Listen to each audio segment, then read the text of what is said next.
Oh no.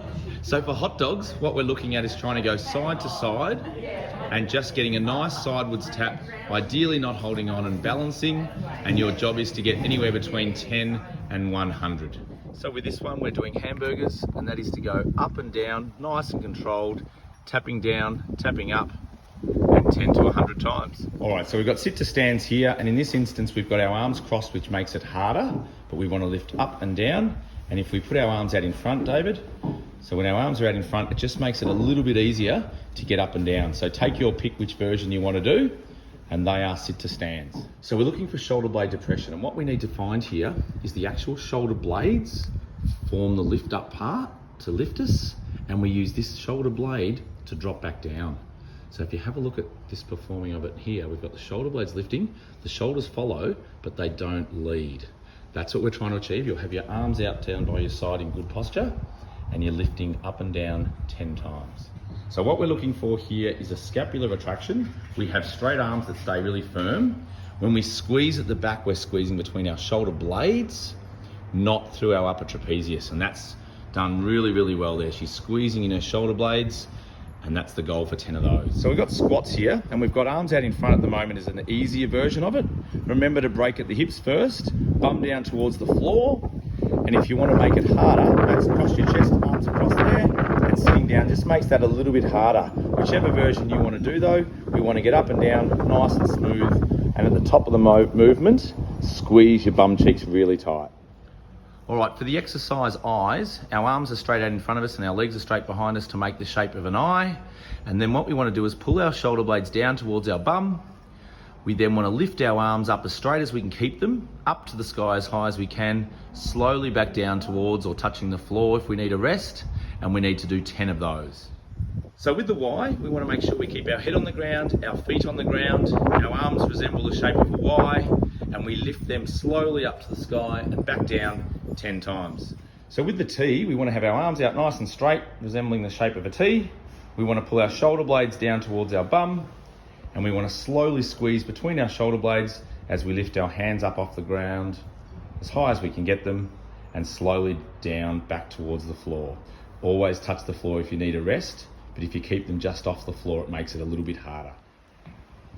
Okay, with our static lunges, we want to make sure that we have our back foot up on our toes. So we have the heel, therefore, showing some daylight and up in the air. We want to have a split stance that allows us to get some balance. And if we bend our back leg first, the front leg will follow. We want to keep our abdominals and our core nice and neutral and straight. We want our shoulders back with our chest and eyes and head up. And if we would just obviously lower ourselves up and down slow for 6 to 15, then swap legs. So with our hamstring swings, we want to make sure one leg stays flat on the ground and a nice straight leg. The other one works its way up and down without touching the floor each time, never goes behind us, and we just try to achieve 20 in a row. Okay, so what we want is our arms up nice and straight. We want our legs starting off bent, moving out to straight.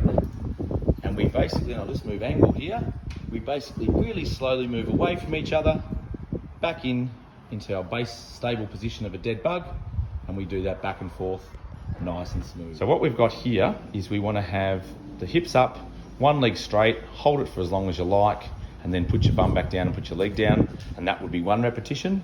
Then you go hips up again. That's a different leg? Yeah, other leg, and then swap to the other leg and have a go of holding that one and then putting it back down. So for this one, we're here, we've got this one arm and the opposite leg, dead bug. So one arm stays completely still, and then the other two move.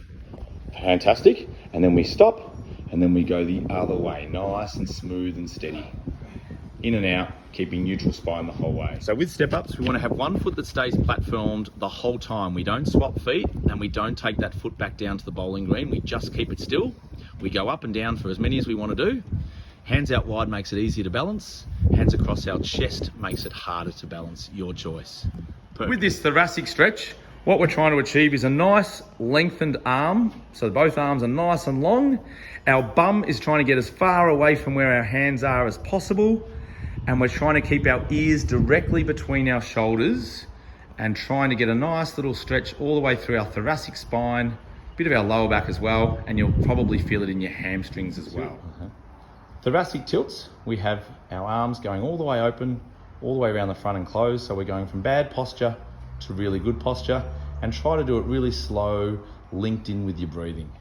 Chest stretch is just having your elbow in behind the pole or the wall or whatever you're using, and you want to have your chest nice and open and exposed, and gently push through and get a nice chest stretch. So we're looking for calf raises here with one leg completely straight, lifting the heel right up to the sky and then dropping it as low as we can towards the other step. And if we can do the single leg, we will. If not, 2 legs at the same time, joy. And we have our legs still straight, but we get up really high on our toes, really low on our heels down below, and that's our calf raises. So for the calf stretch, what we're looking at is making sure our heel pushes deep down into the ground behind us, our hips stay up nice and straight, and we're just stretching out the back of our lower leg, being our calf muscle. So for our hamstring stretch, we want to make sure we put our heel up onto something in front of us, a chair or a bench. We have our toes pulled up back towards us.